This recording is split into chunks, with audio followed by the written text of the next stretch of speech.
घरपासून चटपटीत असा नाश्ता तयार करणार आहोत। त्याच्यासाठी मी इथे 2 वाट्या तांदूळ आहेत ते एक 8 तास भिजवून घेतलेले आहेत, पाऊण वाटी दही घेतलेला आहे आणि 1 वाटी मटर घेतलेले आहेत आणि 2 आपल्या ह्या घरच्या लाल मिरच्या घेतलेल्या आहेत। तुम्हाला पाहिजे तर तुम्ही तुमच्या टेस्ट प्रमाणे मिरची आहे ती घ्यायची आहे। आणि हे तांदूळ, वाटाणे, मिरची आणि दही हे थोडे थोडे आपण मिक्सरला बारीक याची पेस्ट करून घ्यायची।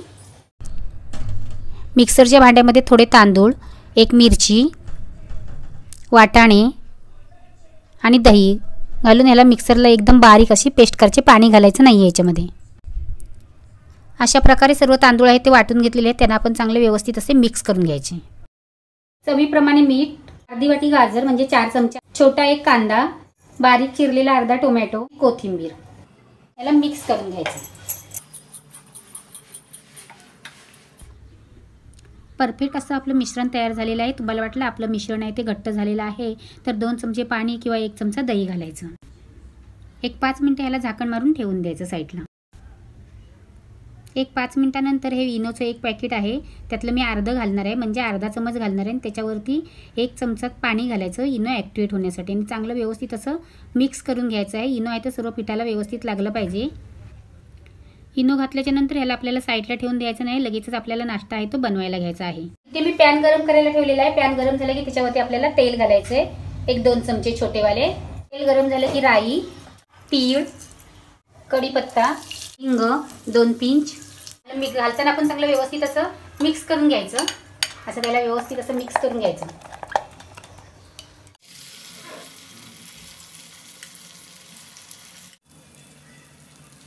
त्याच्यावरती आपण झाकण ठेवायचं। झाकण ठेवल्याने वरून खालून पटकन असा आपला हा चटपटीत असा मटरचा नाश्ता तयार होतो आणि चांगला शेकतो पण।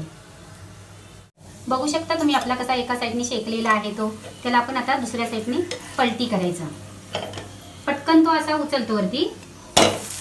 असे मोठे मोठे घालायचे, म्हणजे मोठे मोठे घातले की एका याच्यामध्ये 2-2 माणसं भागून जातात। मोठा पॅन घ्यायचा आणि मोठे घालायचे। तुम्ही एक सुद्धा हा एकच एवढा सर्व मिश्रणाचा एक पण करू शकता। पण आपण दुसऱ्या साईडने पण असाच गोल्डन ब्राऊन होईपर्यंत शेकून घ्यायचं। याच्यामध्ये तुम्ही हळद किंवा तिखट पाहिजे तर वापरू शकता, पण इथे मी मिरची वापरलेली आहे आणि ती वाटलेली आहे म्हणून ते चांगले व्यवस्थित असं तिखट झाले।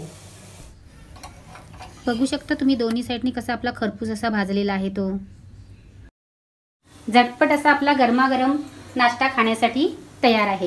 ह्याला आता कशाबरोबर खायचं तर गोड दही घेतलेला आहे आणि ही तिखट चटणी आहे, तिखट, आंबट, गोड अशी ही चटणी आहे। तर ह्या 2 चटण्या मिळून मी एक चटणी तयार केलेली आहे। आपली जी चिंच गुळाची चटणी असते ना त्याच्यामध्ये मी आपली लसणीची पात, आणखीन लाल हिरव्या मिरच्या आणि धणे ह्याची चटणी वाटून ती त्याच्यामध्ये मिक्स केलेली आहे। अशी चटपटीत अशी तिखट, आंबट, गोड अशी चटणी ह्याच्याबरोबर खूप छान लागते। हो आईच तुझ्या दही ठेवला नाही। नाश्ता खायचं सगळे। आता काय खायचं? डोसा खाल्ला नाही। आता डोसा खाल्ली ते त्या दिवशी खाल्लं नाही। एक त्या दिवशी दोघांनी पण खाल्ली, पप्पानी पण खाल्ली आणि पोरांनी पण खाल्ली। सोपं पण आणि मस्त पण दे आईशी ना।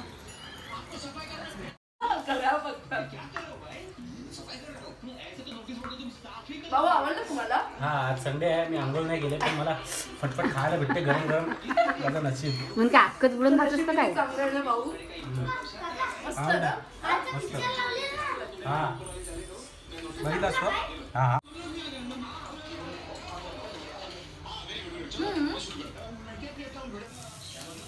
एका साईडला इकडे मसाला बसतोय आणि दुसऱ्या साईडला इकडे आपण आता बोंबलाचा रस्सा घालायचा आहे।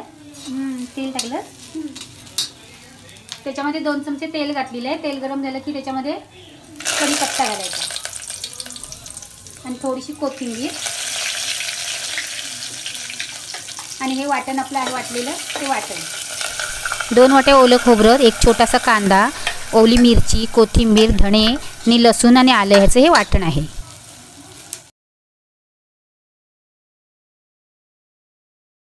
छोटा अर्धा चमचा हळद, थोडा मिरची टाकलीस ना, छोटे 2 चमचे घरचा लाल मसाला आपला। या बोंबलाच्या रस्स्याला ना मिरची वापरायची, तिखट कमी वापरायचं, थोडंसं टाकायचं आणि जास्त मसाला फ्राय नाही करायचा। त्याच्यामध्ये अर्धा चमचा असं गरम मसाला आणि त्याच्यामध्ये बोंबील घालायची।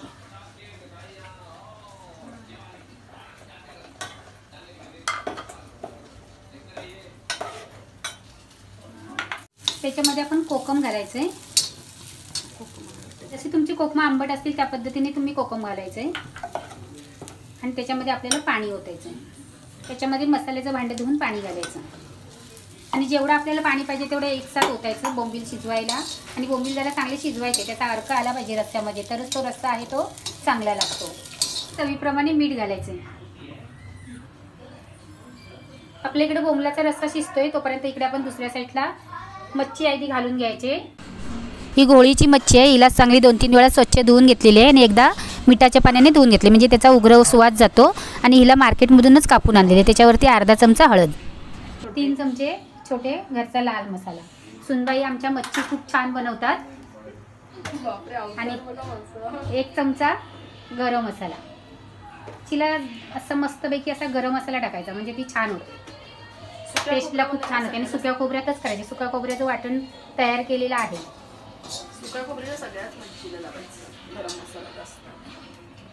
जेवढे तुम्ही सुक्या खोबऱ्याचं वाटण करणार ना त्याच्यामध्ये गरम मसाला घालायचा म्हणजे ती मच्छी आहे ती छान होते, चांगली लागते टेस्टला. आणखीन कोकम घालायचं. कोकम तिखट जास्त बरोबर पडलं मीठ की तुमची भाजी काय मच्छी काय सर्व व्यवस्थित टेस्टी होतं. फक्त प्रमाण पाहिजे ते तुमचं तिखटाचं मिठाचं. मीठ घालायचं त्याच्यामध्ये आपण नंतर घालणार आहोत त्याप्रमाणेच घालायचं. याला फक्त असं चोळून ठेवायचं आणि थोडंसं 1 चमचा आपल्याला तेल घालायचं त्याच्यावर.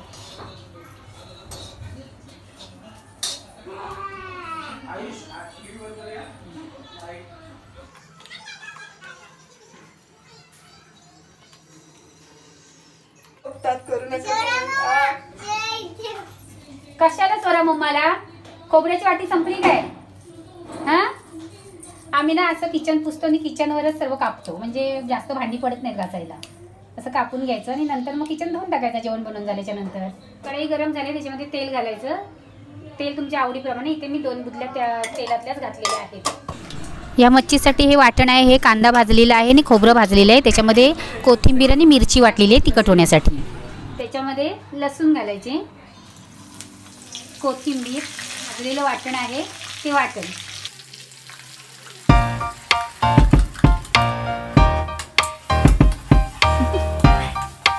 Do you want to know? Well, I've been thinking about you. And मच्छीमधली मिरची खूप चांगली लागते, टेस्टी लागते म्हणून मिरची घालायची. थोडा तिखटपणा पण येतो आणि ज्याला जास्त तिखट लागतं त्याला मिरची वाढायची.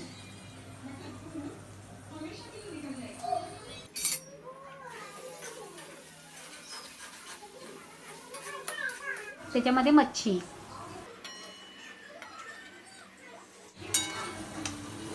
आणि हलक्या हाताने थोडा वेळ त्याला असं थोडं काही सेकंदच परतायचं.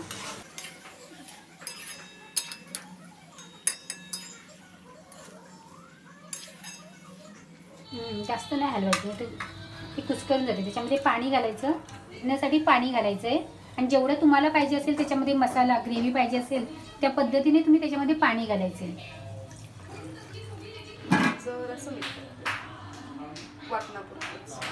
थोडंसं जेवढा आपला मसाला आहे ना तेवढंच. आपलं आता हे शिजलेलं आहे त्याला बंद करून घ्यायचं.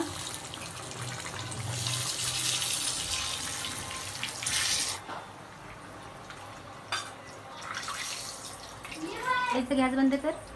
मला भात ठेवायचा. अशा पद्धतीचे बोंबील कसे फ्राय करायचे याचा व्हिडिओ मी शेअर केलेला आहे, त्याची तुम्हाला लिंक देणार आहे.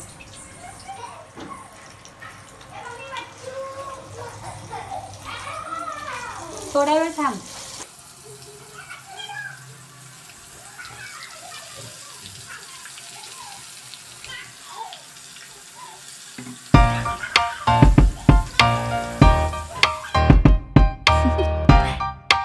do you want to know? Well, I've been thinking about you. And I think you'll have to listen. Because the sun is up, it's a beautiful day. My beginning will be as bright as the sun. Come, won't you come along? आपली Sunday special थाळी खाण्यासाठी तयार आहे. बोंबील fry, बोंबलाचा रस्सा आणि घोळीचं हे सुकं केलेलं कालवण, भात आणि चपाती. आजची जर रेसिपी तुम्हाला आवडली तर नक्की लाईक करा, कमेंट करा, तुमच्या मित्रमंडळींना शेअर करा. आणि जर तुम्ही माझ्या चॅनलवर पहिल्यांदाच आला असाल तर चॅनलला सबस्क्राईब करा आणि त्याच्या बाजूला बेलचं बटन आहे त्याच्यावर क्लिक करा, जेणेकरून मी नवीन व्हिडिओ अपलोड करेन त्याचं तुम्हाला नोटिफिकेशन येईल. वेळात वेळ काढून तुम्ही माझी रेसिपी बघता त्याबद्दल मी तुमचे मनापासून आभार मानते. थँक्यू.